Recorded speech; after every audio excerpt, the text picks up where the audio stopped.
Hello everyone, welcome back to my channel Powerpuff Girl. I hope you all are doing good and are safe at your homes. So this video is the continuation of my previous video, that is the part 2 of the neurological assessment.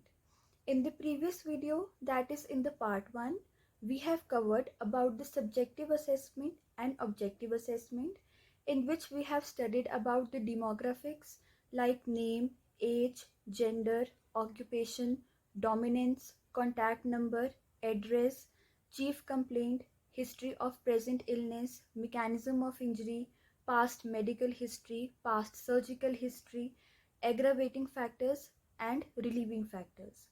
And in the objective assessment, we have studied about the general build of the patient, attitude and deformity of the limbs, any scar present on the skin of the patient and any involuntary movements like tremors. हम memory भी check कर सकते हैं objective assessment में. जो memory होती है हम उसको 3 कैटेगरीज में डिवाइड कर सकते हैं. फर्स्ट होती है इमीडिएट मेमोरी, सेकंड होती है शॉर्ट टर्म मेमोरी और जो थर्ड होती है वो होती है लॉन्ग टर्म मेमोरी. बेसिकली जो मेमोरी होती है वो हम ट्रॉमेटिक ब्रेन इंजरी के पेशेंट्स में मोस्टली चेक करते हैं. तो अगर आपको किसी पेशेंट की इमीडिएट मेमोरी को चेक करना है तो आप उससे पूछ सकते हैं कि आपका नाम क्या है और आप कहाँ पे हो. शॉर्ट टर्म मेमोरी चेक करने के लिए आप थोड़ी देर के बाद फिर से यही सेम क्वेश्चन उससे पूछ सकते हैं कि आप थोड़ी देर पहले क्या कर रहे थे, आपका नाम क्या है और आप अभी कहाँ पे हो. लॉन्ग टर्म मेमोरी चेक करने के लिए हम पेशेंट से कुछ ऐसा क्वेश्चन पूछते हैं जैसे कि who was the first prime minister of India. ऐसे क्वेश्चन से हम पेशेंट की लॉन्ग टर्म मेमोरी को चेक कर सकते हैं. तो ये भी एक ऑब्जर्वेशन का पार्ट है. जो हायर मेंटल फंक्शंस होते हैं जैसे कि कॉन्शियसनेस, वो हम जीसीएस से देख सकते हैं और इससे हम जो इंजरी है उसको माइल्ड, मॉडरेट और सीवियर में कैटेगराइज करते हैं. जो जीसीएस स्केल है वो मैंने बहुत ही डिटेल में अपने हैंड रिटन नोट्स में डिस्क्राइब किया हुआ है, तो आप उसमें जाके उसे देख सकते हैं. So talking about today's video, आज मैं 2 टॉपिक्स कवर करूंगी, sensory examination and motor examination. पिछली वीडियो में मैंने ऑब्जेक्टिव असेसमेंट और सब्जेक्टिव असेसमेंट किया था और इसमें मैं सेंसरी एग्जामिनेशन और मोटर एग्जामिनेशन कवर कर रही हूँ. जो रिफ्लेक्सेस वाला पार्ट है वो मैं क्रेनियल नर्व्स के साथ इंक्लूड करूंगी in the next part. So now let's start with today's video. But before starting the video, please like, share and subscribe my channel and press the bell button ताकि मेरी जो भी next video आए आपको उसकी notification मिल जाए. So guys, now let's start with the sensory examination. Sensory examination जैसे कि नेम ही सजेस्ट कर रहा है, इसमें हम सेंसेशन को चेक करेंगे. तो सेंसरी एग्जामिनेशन में हमने सेंसेशन को 2 टाइप्स में डिवाइड किया है. फर्स्ट वन है सुपरफिशियल सेंसेशन और जो सेकंड वन है वो है डीप सेंसेशन. जो सुपरफिशियल सेंसेशन है उसके अंदर हम फाइन टच देखते हैं, क्रूड टच देखते हैं, टेम्परेचर देखते हैं और पेन देखते हैं. और इस पे हम जो स्टिमुलस है वो डर्माटोम्स के ऊपर देते हैं. और जो डीप सेंसेशन है उसमें हम joint position sense, joint kinesthetic sense, pressure and vibration को चेक करते हैं. तो पहले हम बात करते हैं सुपरफिशियल सेंसेशन के बारे में. तो जैसे कि मैंने अभी बताया कि हम सुपरफिशियल सेंसेशन में pain, temperature, fine touch and crude touch को चेक करते हैं. तो हम पेन चेक करने के लिए कोई भी शार्प ऑब्जेक्ट से पेशेंट को स्टिमुलस दे सकते हैं और उसे पूछ सकते हैं कि आपको सेंसेशन फील हुआ या नहीं. ये था पेन के लिए. टेम्परेचर चेक करने के लिए आप 2 टेस्ट ट्यूब्स ले सकते हैं. उसमें आप एक में हॉट वाटर लें और एक में कोल्ड वाटर लें और इन 2 टेस्ट ट्यूब से आप पेशेंट के स्किन सरफेस को टच करें और उससे आप पूछें कि आपको सेंसेशन फील हो रही है या नहीं. आप हमेशा डायरेक्ट क्वेश्चन पूछने की जगह पेशेंट से ट्रिकी क्वेश्चंस पूछें. जैसे अगर आप उसको ये पूछते हैं कि आप उसे ये पूछ सकते हैं कि what do you feel instead of how do you feel. Next है crude touch. Crude touch check करने के लिए हम अपनी टिप ऑफ द फिंगर से पेशेंट के स्किन सरफेस पे स्टिमुलस देंगे और उससे पूछेंगे हाउ डू यू फील और व्हाट डू यू फील। और फाइन टच चेक करने के लिए हम कोई भी कॉटन लेंगे या वूल लेंगे और उससे हम पेशेंट को स्टिमुलस देंगे और उससे पूछेंगे कि उसे सेंसेशन फील हो रही है या नहीं। कोई भी एग्जामिनेशन प्रोसीजर करने से पहले पेशेंट का कंसेंट लेना बहुत इम्पॉर्टेंट होता है और जो आगे हम प्रोसीजर करने वाले हैं वो प्रोसीजर डिटेल में एक्सप्लेन करना बहुत ज़्यादा इम्पॉर्टेंट होता है। तो ये था सेंसरी एग्जामिनेशन के बारे में। अभी हमने बात की सुपरफिशियल सेंसेशन के बारे में। Now talking about the deep sensation. As I have mentioned earlier, deep sensation में हम प्रेशर चेक करते हैं, वाइब्रेशन चेक करते हैं, जॉइंट काइनेस्थेटिक सेंस चेक करते हैं and joint position sense check करते हैं। और एक और होता है, वो होता है कॉर्टिकल सेंसेशन। वो हम डीप सेंसेशन के बाद में उसके बारे में आपको बताऊंगी। So now firstly talking about the pressure. Pressure check करने के लिए आप पेशेंट के स्किन सरफेस पे अपने थंब से एक फर्म प्रेशर दे सकते हैं और उसको पूछ सकते हैं कि आपको सेंसेशन फील हुआ या नहीं। और आप पेशेंट को ट्रिक भी कर सकते हैं, आप एक बार उसे सेंसेशन ना दें और फिर उससे पूछें कि उसे सेंसेशन फील हो रहा है या नहीं। मैं वीडियो के बीच में आपको दोबारा से बताना चाहती हूँ कि ये जो वीडियो में मैं आपको बता रही हूँ, मेरे पास इसके हैंड रिटन नोट्स हैं जो कि मैं अपने इंस्टाग्राम चैनल पे अपलोड करूँगी और जो मेरी इंस्टाग्राम आईडी का लिंक है वो मैं यूट्यूब वीडियो के डिस्क्रिप्शन बॉक्स में शेयर कर दूँगी, तो आप मेरे हैंड रिटन नोट्स वहाँ से जाके ले सकते हैं। Now talking about the pressure, मैंने आपको बता दिया कि आप अपने थंब से पेशेंट के स्किन सरफेस पे एक फर्म प्रेशर देंगे और उसको पूछेंगे कि उसको सेंसेशन आ रही है या नहीं, येस और नो। और आप उसको ट्रिक भी कर सकते हैं एक बार सेंसेशन ना देके। Now talking about the vibration.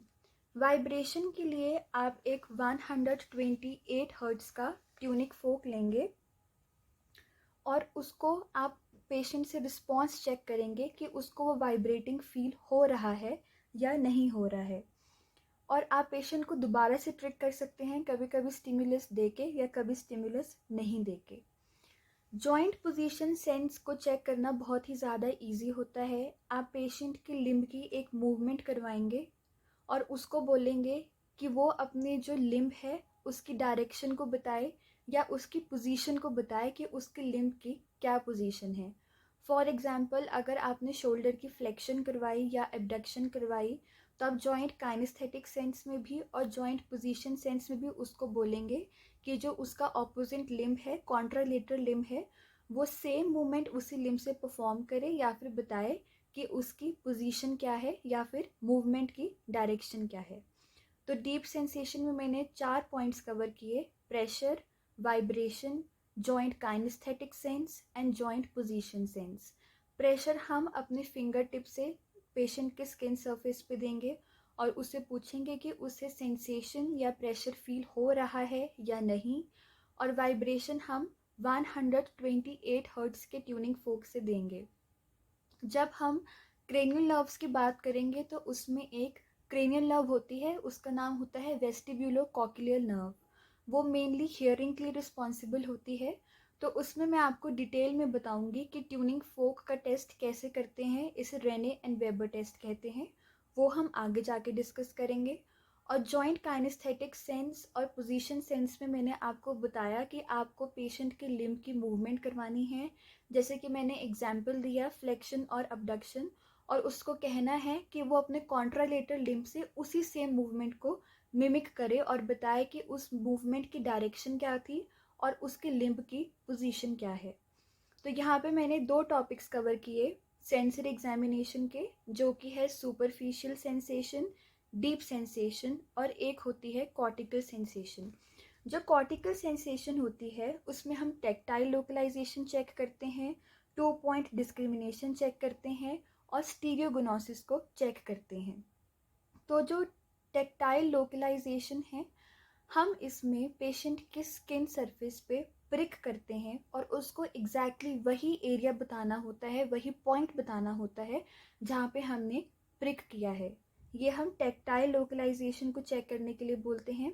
इसमें हम पेशेंट को एडवाइस करेंगे कि आप अपने आइज़ को क्लोज करें और अपने इंडेक्स फिंगर से बताएं कि आपको एग्जैक्टली सेंसेशन कहाँ पे फील हुआ। नेक्स्ट है 2 point discrimination. 2 point discrimination check करने के लिए 2 point discrimination basically 2 different stimuli से चेक की जाती है। इसमें हम 2 टिप्स के ऊपर जो पेशेंट है उसको स्टिमुलस देंगे और उसको उस 2 स्टिमुलस में डिफ्रेंशिएट करना होगा। और जो नेक्स्ट है वो है स्टीरियोगनोसिस। स्टीरियोगनोसिस में हम पेशेंट के हैंड में एक ऑब्जेक्ट देते हैं और उसको उस ऑब्जेक्ट को आइडेंटिफाई करना होता है, उसको बताना होता है उसके शेप वगैरह से कि वो क्या ऑब्जेक्ट है, या क्या उसे वो एक बॉल लग रही है, या वो पेन है, या वो पेंसिल है। तो यहाँ पे सेंसरी एग्जामिनेशन कंप्लीट होता है। सेंसरी एग्जामिनेशन में मैंने 3 सेंसेशंस को कवर किया: superficial sensation, deep sensation and cortical sensation.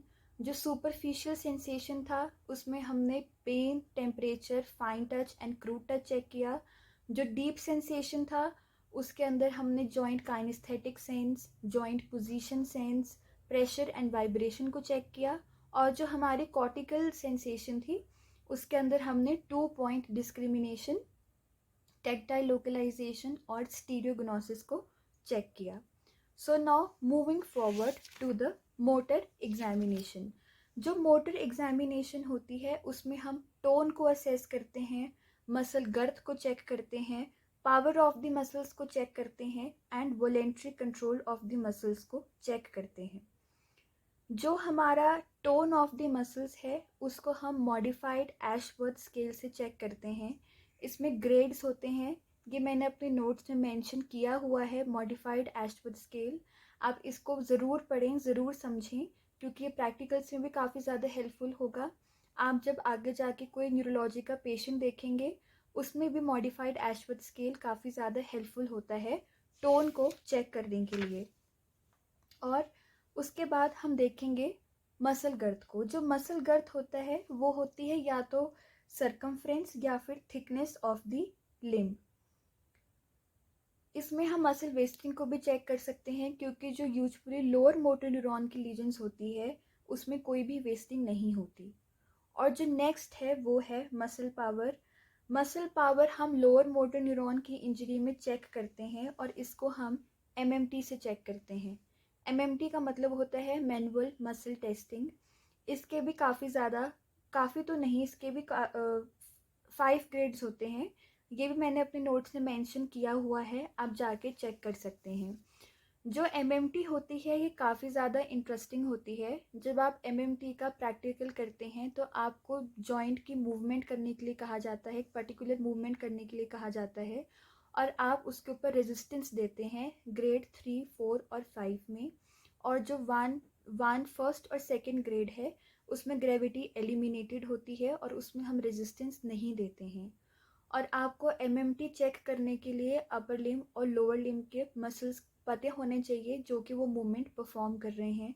Flexion कौन परफॉर्म कर रहा है, एक्सटेंशन, अबडक्शन, एडक्शन, इस सब के बारे में आपको पता होना चाहिए। आप तभी एमएमटी परफॉर्म कर सकते हैं और इससे हम मसल पावर के बारे में जानते हैं और उस अकॉर्डिंगली ग्रेड देते हैं। तो जो मोटर एग्जामिनेशन था उसके अंदर हमने टोन ऑफ द मसल्स के बारे में पढ़ा। टोन ऑफ द मसल्स में हाइपरटोनिक भी होता है, एटोनिक भी होता है।